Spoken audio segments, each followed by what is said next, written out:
This morning, I want to look into an account of the prophet Elijah. So we'll be in 1 Kings in chapter 16. The title of the lesson is called Fed by Ravens. Um, let's go ahead and start at verse 29.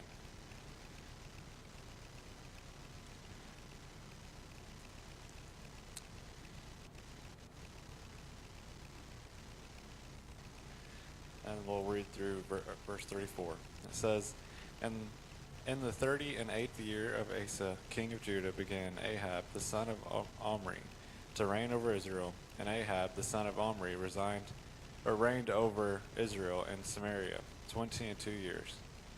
And Ahab, the son of Omri, did evil in the sight of the Lord, above all that were before him, and it came to pass, as it had been a light thing for him to walk in the sins of Jeroboam, the son of Nebat, that he took to wife Jezebel, the daughter of Ethbaal, king of the Zidonians, and went and served Baal and worshipped him. And he reared up an altar for Baal in the house of Baal, which he had built in Samaria.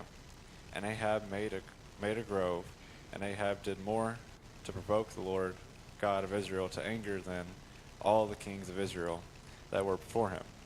And his days did Hail the Bethelite build Jericho, and he laid the foundation thereof in Abiram, his firstborn, and set up the gates thereof, and his younger son Segub, according to the word of the Lord, which he spake by Joshua the son of Nun. So the scene is set by King Ahab and Jezebel, two of the most notorious and wicked rulers over Israel. They would reign for 22 years, and in those 22 years they led the nation into serving Baal. They would desecrate the temple, abolish the worship of God, and even commit child sacrifice. The Bible gives 6 chapters on Ahab's reign, whereas most of the kings of Israel have about half of a chapter. God thought it was worthwhile to document the atrocities committed by Ahab and Jezebel. He also thought it was very worthwhile to document the accounts of the prophet Elijah. Elijah's very name translates to "the Lord is my God." Elijah was God's special answer to Ahab and Jezebel. He would be sent to eradicate their Baalism. Let's look at chapter 17, verse 1 through 7. And it says, And Elijah the Tishbite, who was of the inhabitants of Gilead, said unto Ahab, As the Lord God of Israel liveth, before whom I stand, there shall not be dew nor rain these years, but according to my word. And the word of the Lord came unto him, saying, Get thee hence, and turn thee eastward, and hide thyself by the brook Cherith, that is before Jordan. And it shall be that thou shalt drink of the brook, and I have commanded the ravens to feed thee there. So he went and did according unto the word of the Lord. For he went and dwelt by the brook Cherith, that is before Jordan. And the ravens brought him bread and flesh in the morning, bread and flesh in the evening, and he drank of the brook. And it came to pass after a while that the brook dried up, because there had been no rain in the land. So Elijah tells the king that God is going to judge the land, and there's going to be a long drought. This year, we've experienced a little bit of a drought. Granted, our experience only lasted a month and a half or so, but I can't imagine what 3.5 years would look like. God then tells Elijah to go east unto the brook Cherith, and he will be fed by ravens. It's important to note that the ravens would not be used for food, rather that God would have the ravens bring Elijah food. It makes sense why God would use ravens, as they're regarded as very intelligent birds. They share the same problem-solving skills, memory capabilities, and planning capabilities as a young child. They're often even seen fashioning their own tools to solve a problem. If you ever get a chance to look at some ravens, they're pretty cool.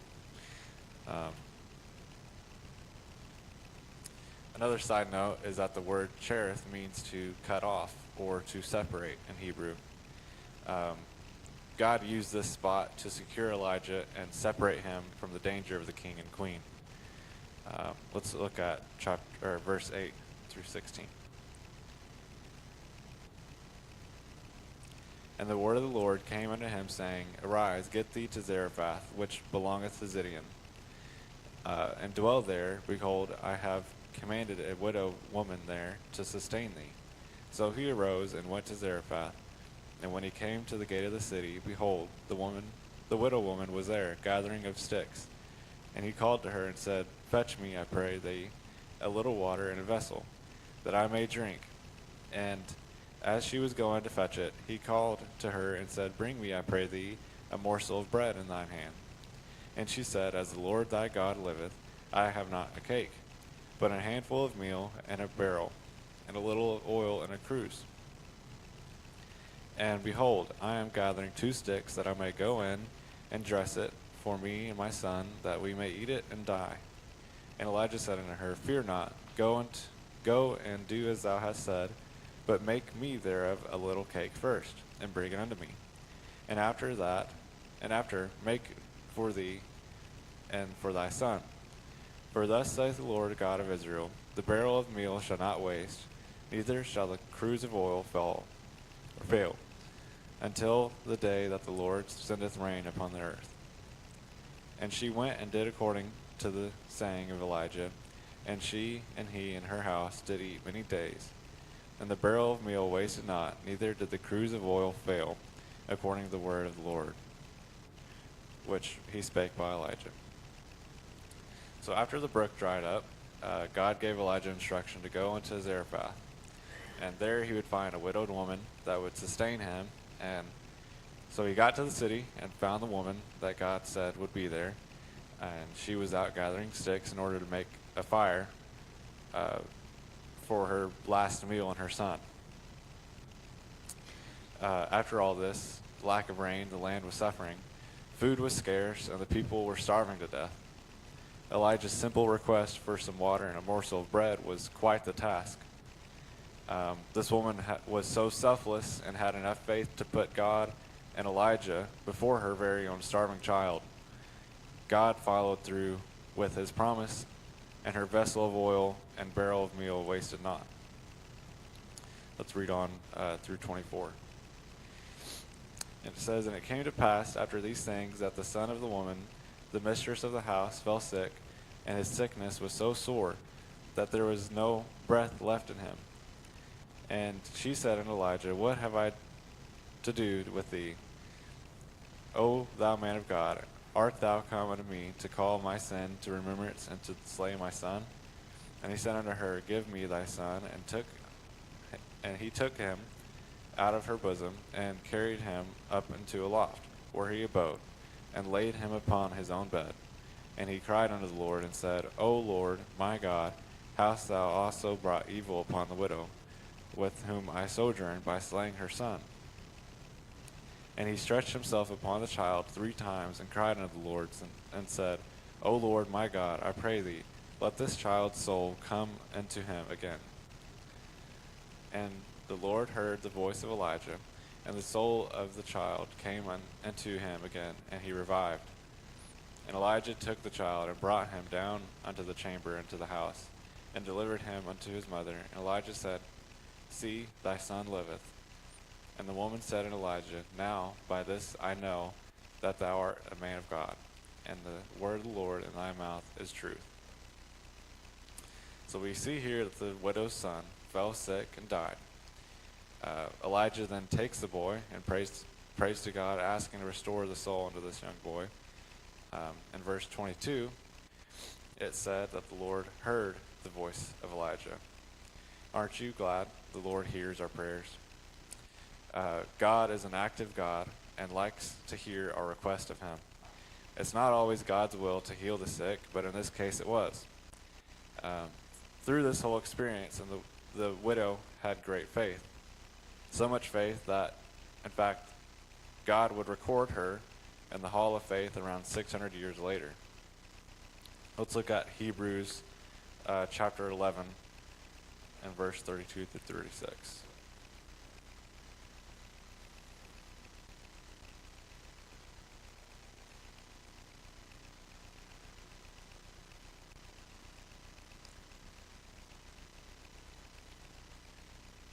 And what shall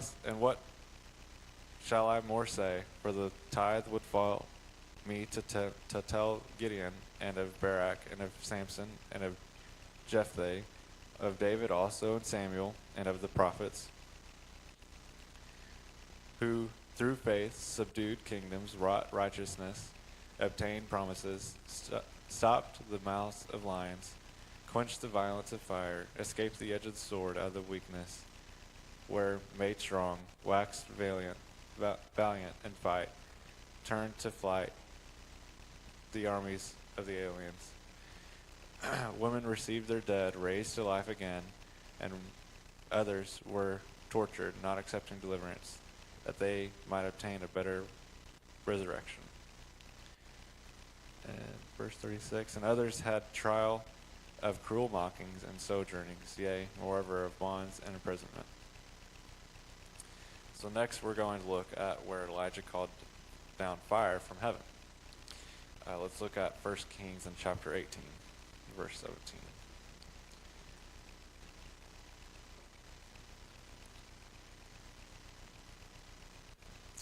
And it came to pass, when Ahab saw Elijah, that Ahab said unto him, Art thou he that troubleth Israel? So right off the bat here, we see that Ahab has it all wrong. He says, aren't you the guy who's making Israel suffer? He completely disregards the fact that he and his wife were the ones who murdered the prophets of God and were sacrificing children. Let's move on to verse 18. And he answered, I have not troubled Israel, but thou and thy father's house, and that ye have forsaken the commandments of the Lord, and thou hast followed Baalism. And therefore send and gather to me all Israel unto Mount Carmel, and the prophets of Baal 450, and the prophets of the groves 400, which eat at Jezebel's table. So Ahab sent unto all the children of Israel, and gathered the prophets together unto Mount Carmel. And Elijah came unto all the people, and said, How long halt ye between two opinions? If the Lord be God, follow him, but if Baal, then follow him. And the people answered him not a word. So here Elijah is setting up a challenge, and he wants all the eyes of Israel to see the true God. Let's move on to verse 22 through 29. It says, Then said Elijah unto the people, I, even I, only remain a prophet of the Lord, but Baal's prophets are 450 men. He's outnumbered. But let them therefore give us 2 bullocks, and let them choose 1 bullock for themselves, and cut it in pieces, and lay it on wood, and put no fire under. And I will dress the other bullock, and lay it on wood, and put no fire under. And call ye on the name of your gods, and I will call on the name of the Lord. And the God that answereth by fire, let him be God. And all the people answered and said, It is well spoken. And Elijah said unto the prophets of Baal, Choose you 1 bullock for yourselves, and dress it first, for ye are many, and call on the name of your God, but put no fire under. And they took the bullock which was given them, and they dressed it, and they called on the name Baal from a morning even unto noon, saying, O Baal, hear us. But there was no voice, nor any that answered. And they leaped upon the altar which was made, and it came to pass at noon, that Elijah mocked them, and said, Cry aloud, for he is God. For he is a God. Either he is talking, or he is pursuing, or he is in a journey, or peradventure he sleepeth, and he must be awaked. And they cried aloud, and cut themselves, and after their manner with knives and lancets, till the blood gushed out upon them. And it came to pass, when midday was past, and they prophesied until the time of the offering of the evening sacrifice, that there was neither voice, nor any to answer, nor any that regarded. With no surprise, Baal was silent. Elijah was the last prophet of God, since Jezebel had them all killed, and he would be going up against 450 prophets of Baal. all 450 of those men were powerless without the true God. Those men gathered up their sacrifice, as Elijah said to do. They prayed and called out to Baal with no avail. Elijah even taunts them, saying that he might just be asleep, or they need to cry out louder. So they continue and even cut themselves without any results. Now it's Elijah's turn. Let's read on to 30 through 40. And Elijah said unto all the people, Come near unto me. And all the prophet came near unto him, and he repaired the altar of the Lord that was broken down. And Elijah took 12 stones according to the number of the tribes of the sons of Jacob, and unto whom the word of the Lord came, saying, Israel shall be thy name. And with the stones he built an altar in the name of the Lord, and he made a trench about the altar, as great as would contain 2 measures of seed. And he put the wood in order, and cut the bullock in pieces, and laid him on the wood, and said, Fill 4 barrels with water, and pour it on the burnt sacrifice, and on the wood. And he said, Do it the second time, and they did it. And the second time, he said, Do it the third time, and they did it the third time. And the water ran round about the altar, and he filled the trench also with water. And it came to pass at the time of the offering of the evening sacrifice that Elijah the prophet came near, and said, Lord God of Abraham, Isaac, and of Israel, let it be known this day that thou art God in Israel, and that I am the servant, and that I have done all these things at thy word. Hear me, O Lord, hear me, that this people may know that thou art the Lord God, and that thou hast turned their heart back again. Then the fire of the Lord fell, and consumed the burnt sacrifice, and the wood, and the stones, and the dust, and licked up the water that was in the trench. And when all the people saw it, they fell on their faces, and said, The Lord, he is the God. The Lord, he is the God. And Elijah said unto them, Take the prophets of Baal, let none of them escape. And they took them, and Elijah brought them down to the brook Kishon, and slew them there. So these are some powerful verses. We see here that Elijah gathers everyone around him and rebuilds the destroyed altar unto God. Elijah calls on God to show his power so that the people will turn back to the one true God. Not only does God rain down fire and consume the water-drenched sacrifice, it consumes the very stones on the sacrifice was setting on. I like how it said in verse 38, the fire licked up every single bit of water in the trench around the altar. The people were understandably awestruck and turned back to God that same day. Read on to verse 41 through 46. And Elijah said unto Ahab, Get thee up, eat and drink, for there is a sound of abundance of rain. So Ahab went up to eat and to drink, and Elijah went up to the top of Carmel, and he cast himself down upon the earth, and put his face between his knees, and said unto his servant, Go up now, look toward the sea. And he went up and looked, and said, There is nothing. And he said, Go unto thee, go again 7 times. And it came to pass at the 7th time that he said, Behold, there ariseth a little cloud out of the sea, like a man's hand. And he said, Go up, say unto Ahab, Prepare thy chariot, and get thee down that the rain stop thee not. And it came to pass in the meanwhile that the heaven was black with clouds and wind, and there was a great rain, and Ahab rode and went to Jezreel. And the hand of the Lord was on Elijah, and he girded up his loins and ran before Ahab to the entrance of Jezreel. So this account ends with Elijah praying to God for rain, and God answering yet another one of his prayers. All throughout these passages, Elijah is tender to God's commands, and because of that, he was in a place where he could be used by God. So yeah, we can learn a lot from Elijah and his faithfulness. But that's all I have for this morning.